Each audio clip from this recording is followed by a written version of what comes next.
Tomémonos un tiempo para estudiar la palabra de Dios con el sermón titulado Cristo Ansanjón, que trajo el árbol de la vida. Veamos Génesis capítulo 2, versículo 16.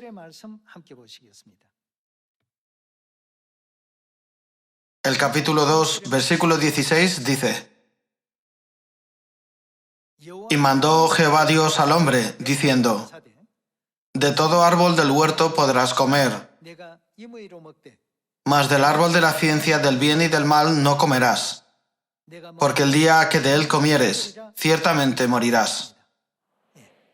La pregunta más fundamental sobre por qué la humanidad debe tener fe en Dios puede responderse a través del árbol de la ciencia del bien y del mal en el huerto del Edén.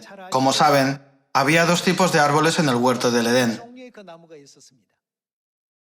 Dios dijo: el día que comieres del árbol de la ciencia del bien y del mal, ciertamente morirás. En Génesis capítulo 3, versículo 1, podemos ver que Adán y Eva fueron tentados por la serpiente y terminaron comiendo del árbol de la ciencia del bien y del mal. Pasemos al capítulo 3, versículo 1. Pero la serpiente era astuta, más que todos los animales del campo que Jehová Dios había hecho, la cual dijo a la mujer: ¿Con que Dios os ha dicho, no comáis de todo árbol del huerto? Y la mujer respondió a la serpiente: Del fruto de los árboles del huerto podemos comer, pero del fruto del árbol que está en medio del huerto, dijo Dios, no comeréis de él, ni le tocaréis, para que no muráis. Entonces la serpiente dijo a la mujer: No moriréis, sino que sabe Dios que el día que comáis de él, serán abiertos vuestros ojos, y seréis como Dios, sabiendo el bien y el mal. Y vio la mujer que el árbol era bueno para comer, y que era agradable a los ojos, y árbol codiciable para alcanzar la sabiduría. Y tomó de su fruto y comió, y dio también a su marido, el cual comió así como ella. El día que de él comieres, ciertamente morirás. Dios advirtió estrictamente sobre el fruto prohibido. Sin embargo, Eva fue tentada por la serpiente, comió del árbol y se lo dio a Adán. Así cometieron el pecado de comer del árbol de la ciencia del bien y del mal. Debido a esto, el pecado original vino a existir y toda la humanidad fue confinada bajo ese pecado. Por lo tanto, el mayor problema para la humanidad es el árbol de la ciencia del bien y del mal en el huerto del Edén. Veamos cómo Dios resuelve este problema y cómo la humanidad puede liberarse del pecado de comer del árbol de la ciencia del bien y del mal. ¿Qué nos ocurrirá cuando seamos liberados de ese pecado? Podremos volver al eterno reino de los cielos, que se compara con el paraíso. Adán y Eva llegaron a morir después de comer del árbol de la ciencia del bien y del mal. ¿No hay manera de que vivan para siempre? ¿No hay camino a la vida eterna? Hay una respuesta que Dios nos ha dado. Pasemos al capítulo 3, versículo 22. Y dijo Jehová Dios: He aquí el hombre es como uno de nosotros, sabiendo el bien y el mal. Ahora, pues, que no alargue su mano, y tome también del árbol de la vida, y coma, y ¿qué hará? Viva para siempre. La característica del árbol de la ciencia del bien y del mal es la muerte al comer, y la del árbol de la vida es vivir para siempre al comer. Aunque Adán y Eva estaban destinados a morir porque comieron del fruto prohibido, ¿y si pudieran comer del árbol de la vida? ¿No significa esto que pueden restaurar su estado original de vivir para siempre? Continuemos con el versículo 23. ¿Y qué hizo Dios? Los sacó Jehová del huerto de Edén, para que labrase la tierra de que fue tomado. ¿Por qué Dios los expulsó del huerto del Edén? ¿No es porque cometieron pecado? Dios echó pues fuera al hombre y puso al oriente del huerto de Edén querubines y una espada encendida que se revolvía por todos lados para guardar el camino del árbol de la vida, para impedir que nadie pudiera acercarse al árbol de la vida. Dios bloqueó el camino con los querubines para que ningún pecador pudiera poner su mano sobre el santo árbol de la vida. Todo esto es una parábola que Dios usa para explicarnos la historia nuestra. El huerto del Edén representa el eterno reino de los cielos. Como pecamos en el cielo y fuimos arrojados a esta tierra, se muestra a través de la historia de Adán y Eva, que comieron del árbol de la ciencia del bien y del mal y fueron expulsados del huerto del Edén. Por esta razón, hace 2000 años, Jesús vino a esta tierra y reveló a la humanidad el importante secreto del huerto del Edén. A través de las enseñanzas de Jesús, encontremos la verdad, a través de la cual el árbol de la vida del Edén puede ser restaurado. Veamos el libro de Juan capítulo 6, versículo 53. El capítulo 6, versículo 53 dice: Jesús les dijo: de cierto os digo, si no coméis la carne del Hijo del Hombre y bebéis su sangre, no tenéis vida en vosotros. Continuemos con el versículo 54. El que come mi carne y bebe mi sangre tiene, ¿qué tiene? Vida eterna. Aquí está la respuesta a la vida eterna que la humanidad más necesita. Si comemos del árbol de la vida mencionado en la parábola del huerto del Edén, todos los seres humanos pueden regresar al hogar celestial que habían perdido. Entonces, ¿cómo podemos comerlo? En Juan capítulo 6, versículo 53, Jesús dijo: el que come la carne del Hijo del Hombre y bebe su sangre tiene, ¿qué tiene? Vida eterna. En el huerto del Edén, Dios dijo: el que come del árbol de la vida tiene vida eterna. Para resolver el importante asunto de la vida eterna, el árbol de la vida en el huerto del Edén es absolutamente necesario. Sin embargo, Jesús no mencionó el árbol de la vida en Edén, sino que dijo: si comen y beben la carne y la sangre del Hijo del Hombre, tienen vida eterna.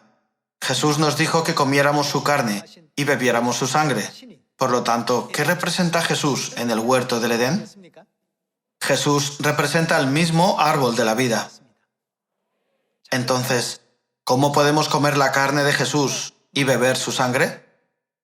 Debe haber una realidad en todas estas cosas de las que Dios ha hablado a través de las parábolas. ¿Cuál es la manera de comer la carne de Jesús y beber su sangre? Dicho de otro modo, comer la carne de Jesús y beber su sangre es lo mismo que comer el árbol de la vida del Edén. Y comer del árbol de la vida indica que el camino al reino de los cielos, que una vez habíamos perdido, se ha abierto para nosotros. Este es un asunto muy importante. Por lo tanto, veamos las palabras compañeras para confirmar cómo Jesús nos dio la respuesta. Continuemos con el libro de Mateo capítulo 26. Mateo capítulo 26, versículo 17 dice: el primer día de la fiesta de los panes sin levadura, vinieron los discípulos a Jesús, diciéndole: ¿dónde quieres que preparemos para que comas la Pascua? Y él dijo: id a la ciudad a cierto hombre y decidle: el maestro dice, mi tiempo está cerca, en tu casa celebraré la Pascua con mis discípulos. Y los discípulos hicieron como Jesús les mandó y prepararon la Pascua. Estábamos mirando el árbol de la vida, pero ¿por qué de repente estamos viendo la Pascua? Esto se debe a que hay una ceremonia para comer del árbol de la vida en la Pascua. Pasemos al versículo 26. Continúa la escena de la Pascua. Y mientras comían, tomó Jesús el pan, y bendijo y lo partió, y dio a sus discípulos, y dijo, ¿qué dijo? Tomad, comed, esto es mi cuerpo. Traten de recordar la palabra de Jesús escrita en Juan capítulo 6. El que come la carne del Hijo del Hombre y bebe su sangre, ¿qué tiene? Tiene vida eterna. En la noche de la Pascua, mientras celebraba la cena de la Pascua, Jesús explicó el significado del pan de la Pascua a sus discípulos. Tomad, comed. Esto es, ¿qué es esto? Mi cuerpo. Y partió el pan de la Pascua y se lo dio. El versículo 27 dice, y tomando la copa, aquí la copa contiene el vino de la Pascua. Tomó la copa del vino de la Pascua, y habiendo dado gracias, les dio diciendo, bebed de ella todos, porque esto es mi sangre del nuevo pacto, que por muchos es derramada para remisión de los pecados. Jesús mismo reveló el significado del pan de la Pascua como su carne, y el vino de la Pascua como su sangre. Por lo tanto, el que come el pan de la Pascua y bebe el vino de la Pascua, ¿qué tiene? Ya que el pan y el vino de la Pascua son la carne y la sangre del Hijo del Hombre. El que lo come y lo bebe tiene vida eterna. ¿No es esto lo que quiso decir? En otras palabras, comer su carne y beber su sangre es la manera de comer el árbol de la vida en el huerto del Edén. Este gran desafío con el que toda la humanidad había estado luchando se resolvió cuando Jesús vino a la tierra hace 2000 años. Dios nos abrió el camino para acercarnos al árbol de la vida. ¿A través de qué verdad abrió Dios el camino? Abrió el camino a través de la verdad de la Pascua y permitió que todos los que están en la verdad de la Pascua, del nuevo pacto, puedan comer ¿de qué? Del árbol de la vida, sin importar quiénes sean. Dios estableció esta verdad en la tierra hace 2000 años y la designó como un nuevo pacto y una promesa.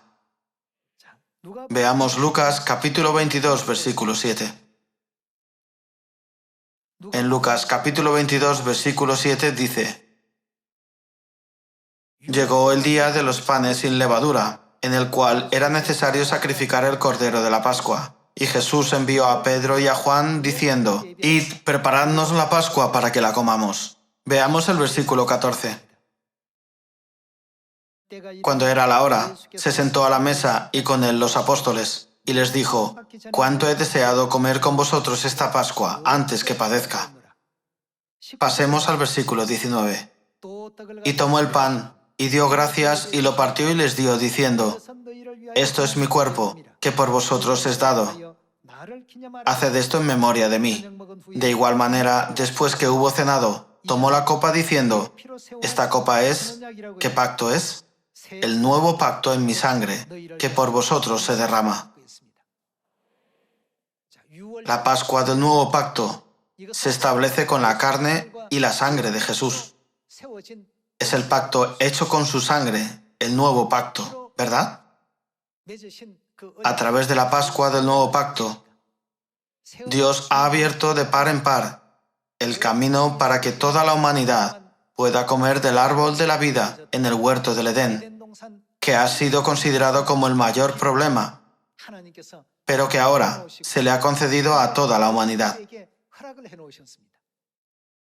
La verdad de la Pascua del nuevo pacto es realmente la mejor noticia para toda la humanidad. Los seres humanos estaban destinados a sufrir el dolor del pecado y la muerte. Sin embargo, Dios mismo vino a esta tierra en cuerpo y permitió que toda la humanidad comiera del árbol de la vida. ¿Qué mayor alegría podemos tener que esta? Sin embargo, Satanás no estaba impasible mientras se llevaba a cabo esta obra de salvación. Hubo controversias para abolir la Pascua en la Iglesia. La primera controversia pascual surgió en el año 155 después de Cristo. En el año 197 después de Cristo surgió de nuevo la segunda controversia. Cada parte no pudo convencer a la otra, ni siquiera en la segunda controversia.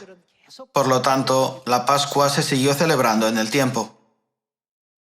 Sin embargo, alrededor del año 325 después de Cristo, se celebró un concilio religioso en Nicea, una provincia de la actual Turquía. En el concilio de Nicea, la Pascua que se había celebrado el día 14 de Nisán fue completamente abolida.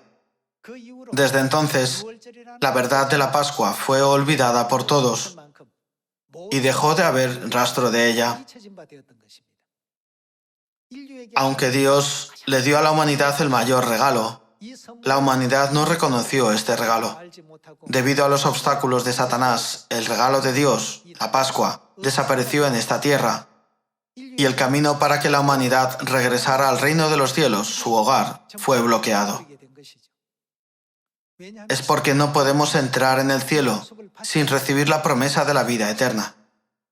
La razón es que en Apocalipsis capítulo 21, versículo 4, está escrito que no habrá más muerte en el reino de Dios. Como ya no hay muerte en este mundo, no podemos regresar al cielo con nuestros pecados. Por lo tanto, debemos tener esta promesa que Dios nos ha dado, que es la Pascua del nuevo pacto. Sin embargo, debido a los obstáculos de Satanás, las personas que guardaban la Pascua ya no existían en esta tierra desde el año 325 después de Cristo. Este fue el momento en que las tinieblas cayeron sobre todas las personas de esta tierra. Pero en este mundo de tinieblas, Dios vino como un rayo de luz de la verdad. Es porque, excepto Dios, nadie puede conceder a la humanidad el camino al árbol de la vida. Por eso la Pascua no se había celebrado en esta tierra durante unos 1600 años, desde el año 325 después de Cristo. ¿No guardaron el año pasado la Pascua, que había desaparecido de la historia? ¿Y hace 2 años? ¿Qué significa que estamos guardando la Pascua? ¿Quién ha venido? Si Dios no hubiera venido, la Pascua, el camino de la vida eterna, nunca podría abrirse. Veamos Hebreos capítulo 9. Hebreos capítulo 9, versículo 27 dice: y de la manera que está establecido para los hombres que mueran una sola vez, y después de esto el juicio, así también Cristo fue ofrecido una sola vez para llevar los pecados de muchos, y aparecerá. ¿Por qué vez aparecerá? Por segunda vez, sin relación con el pecado, para salvar a los que le esperan. Aparecerá por segunda vez. Significa que vendrá a esta tierra en cuerpo, ¿no es así? Cuando apareció en la carne por primera vez, apareció en Belén. ¿Y la segunda vez? ¿No significa esto que aparecerá por segunda vez en la carne, en un país lejano del Oriente? En su segunda venida, el propósito de su venida es claro. En su primera venida, vino a esta tierra para quitar los pecados de muchos. Y en su segunda venida, ¿cuál es el propósito de su segunda venida? Dios dice que vendrá a salvar. Entonces, como humanidad que estaba destinada a morir por comer del fruto prohibido en Edén, ¿qué necesitamos comer en Edén para ser salvos de nuestros pecados? Necesitamos comer del árbol de la vida, ya que el propósito de su segunda venida es salvar a la humanidad. ¿No debería traer el árbol de la vida en el huerto del Edén? El que aparece en esta tierra con el árbol de la vida es Cristo en su segunda venida, el hombre a quien los profetas testificaron y profetizaron. Como bien saben, el árbol de la vida en el huerto del Edén es la Pascua del nuevo pacto, ¿no es así? Entonces, ¿quién vino a esta tierra con la verdad de la Pascua del nuevo pacto? Hay numerosos teólogos, pastores e iglesias en todo el mundo, y hay muchos creyentes que dicen creer en Dios, pero ninguno nos ha enseñado recibid la vida eterna y la salvación a través de la Pascua. ¿Por qué? Eso es porque no son Dios. Esto es porque solo Dios, que aparece por segunda vez, puede cumplir este papel. Y solo cuando venga Él, se puede abrir la puerta de la salvación. En otras palabras, solo Cristo en su segunda venida puede liberarnos completamente del pecado de comer del árbol de la ciencia del bien y del mal en el huerto del Edén y restaurar el paraíso perdido. Entonces, ¿quién ha enseñado a sus hijos sobre la verdad de la Pascua del nuevo pacto y nos ha permitido comer del árbol de la vida espiritual? Es Cristo An-San-Hong. Entonces, debemos centrarnos en las profecías de los profetas y la Biblia sobre Cristo An-San-Hong. Según la profecía del trono de David, Jesús ascendió al cielo después de su ministerio del Evangelio de 3 años en su primera venida. También en su segunda venida debe ascender después de completar su obra del Evangelio de 37 años. Por eso, antes de ascender al cielo, cuando un periodista de un periódico llamado Religión Semanal entrevistó al Padre, el Padre dijo: el Cristo en su segunda venida debe morir después de completar los 37 años del ministerio del Evangelio del trono de David. Dios no puede morir ni por un segundo o un minuto. Sin embargo, lo expresó de esa manera, ya que vino en la carne y dejaría la carne. Entonces, ¿todo esto está escrito en la Biblia por los profetas? Sí, lo está. Veamos Miqueas capítulo 4, versículo 1.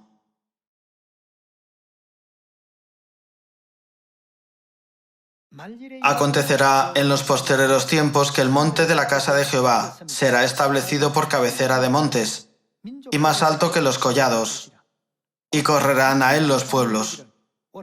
Vendrán muchas naciones y dirán: venid y subamos al monte de Jehová y a la casa del Dios de Jacob, y nos enseñará en sus caminos, y andaremos por sus veredas, porque de Sión saldrá la ley, y de Jerusalén la palabra de Jehová.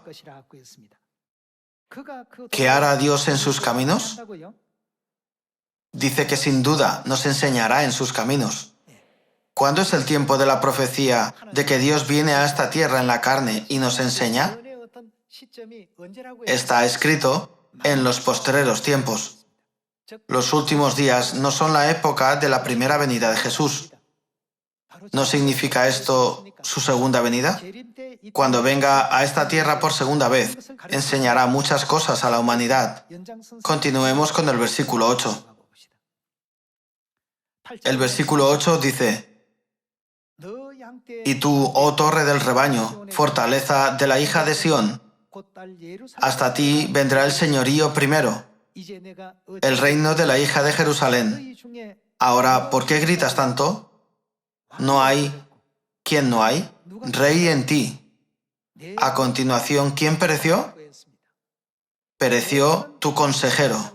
¿Quién es el consejero según Isaías, capítulo 9, versículo 6? Porque un niño nos es nacido, hijo nos es dado, y el principado sobre su hombro, y se llamará su nombre admirable, consejero, Dios fuerte, Padre eterno, príncipe de paz. Aquí, ¿a quién se refiere el consejero? Es Dios. ¿Puede Dios perecer? Él tiene la inmortalidad, pero ¿por qué dice la Biblia que pereció? Es porque vino a esta tierra vistiéndose de la carne. Como vino a esta tierra en la carne, se despojó de la carne. Por eso la Biblia dice que pereció. Entonces, ¿dónde dice la Biblia que sucederán estas cosas? En Sión. Veamos el versículo 8 de nuevo. Y tú, oh torre del rebaño, fortaleza de la hija de Sión, hasta ti vendrá el señorío primero, el reino de la hija de Jerusalén. Ahora, ¿por qué gritas tanto? ¿No hay rey en ti? ¿Pereció tu consejero que te ha tomado dolor como de mujer de parto? En 1981, 4 años antes de que el Padre ascendiera al cielo, proclamó en la revista Religión Semanal: Jesús en su segunda venida ha de fallecer después de predicar el Evangelio por 37 años.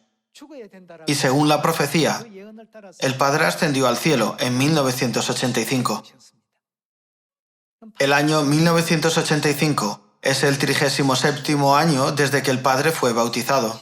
Así es como Dios terminó su ministerio, de 3 años en su primera venida y 37 años en su segunda venida. ¿Pereció tu consejero, que te ha tomado dolor como de mujer de parto? Duélete y gime, hija de Sión, como mujer que está de parto. Continuemos con el versículo 10.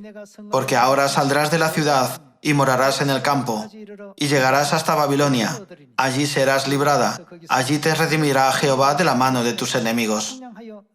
El versículo 11 dice: pero ahora se han juntado muchas naciones contra ti y dicen: sea profanada. Algunas personas nos criticaron y calumniaron diciendo: ya que Dios, el Rey de Sión, ha perecido, Sión será destruida.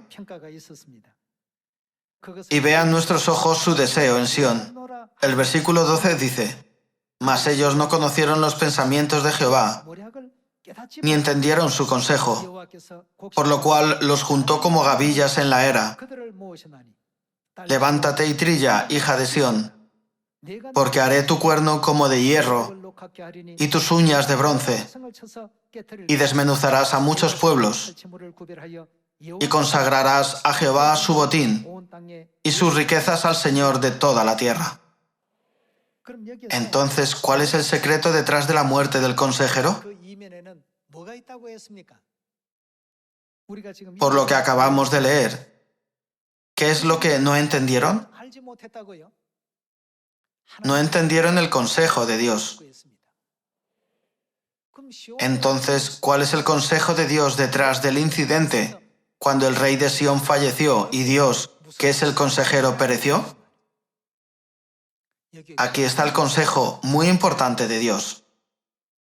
Hermanos, ¿no está escrito en Romanos que Adán es figura del que había de venir, es decir, Cristo? Está escrito en el libro de Génesis: Dios hizo caer sueño profundo sobre Adán.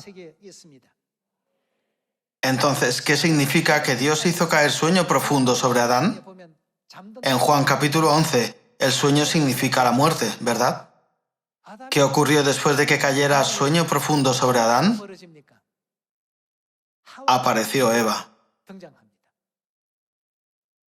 A través de la aparición de Eva, se concedió a la humanidad el camino de la vida.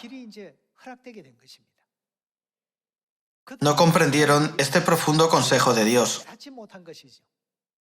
Según Miqueas capítulo 4, está profetizado que en los últimos días Dios vendrá a la tierra y Él mismo enseñará y guiará a muchas personas. Entonces, ¿qué hará? En el versículo 9 dice: ¿pereció tu consejero? Muchos incrédulos nos calumnian por esto, pero allí estaba escondido el profundo consejo de Dios. Así como Dios hizo caer sueño profundo sobre Adán, tomó una de sus costillas e hizo a Eva de la costilla. En los últimos días, ¿a quién nos reveló Dios a través de la ascensión de Dios Padre? Les dio a conocer a todos sus hijos la existencia de Dios Madre. Concedió el camino glorioso que da vida a toda la humanidad. Por eso, según Apocalipsis capítulo 22, versículo 17, el que responde al llamado del Espíritu y la esposa tendrá la vida, pero el que no responde a su llamado no tendrá la vida. La vida eterna es la señal más importante que nos permite volver al cielo. Dios prometió y concedió esta señal a toda la humanidad. La señal es una bendición dada a través de la Madre Celestial y se da a todos los hijos de Dios que creen en la Madre Celestial. Así es como Dios nos ama a sus hijos. Cumplió todas las profecías de la Biblia y los profetas. Vino a esta tierra en el nombre de David y recorrió el camino del Evangelio durante 37 años. Él dio a toda la humanidad el árbol de la vida. Enseñó a sus hijos la fuente del agua de la vida, Madre Celestial, y ascendió al eterno reino de los cielos, el hogar celestial. Hoy es el día en que ascendió al cielo. El pueblo de las profecías debe creer en ellas y seguir las enseñanzas de las profecías. Solo entonces podrán entrar en el cielo eterno, donde podrán reinar por los siglos de los siglos. Si Padre no hubiera venido, ¿cuál sería nuestro futuro? No podríamos evitar ser atormentados por los siglos de los siglos en el infierno eterno. Sin embargo, fuimos rescatados de allí. Iremos al mundo donde no hay muerte, ni clamor, ni llanto, ni dolor. Disfrutaremos de la vida eterna y de las bendiciones para siempre en el glorioso reino de los cielos. Estamos esperando que Dios permita la gloriosa vida en el cielo por los siglos de los siglos. Dado que nuestra Iglesia se ha establecido en 175 países, no es exagerado decir que el Evangelio ha sido predicado casi a todo el mundo. Además, el Evangelio de nuestra verdad se está introduciendo y difundiendo a muchas personas a través del medio llamado Internet. Vi la noticia de Dios Madre a través de Internet. ¿Es su Iglesia la Iglesia que tiene esta verdad? Al ser testigos de muchos ejemplos de esto, Dios está cumpliendo su promesa. Este mensaje será predicado en Samaria y hasta lo último de la tierra. Por eso, tengamos ánimo y trabajemos un poco más. A través de este tiempo, pido encarecidamente una vez más que nosotros, que hemos recibido el árbol de la vida, podamos compartir esta vida con los demás. Esperando que hayan recibido mucha gracia, quisiera concluir este sermón. Muchas gracias.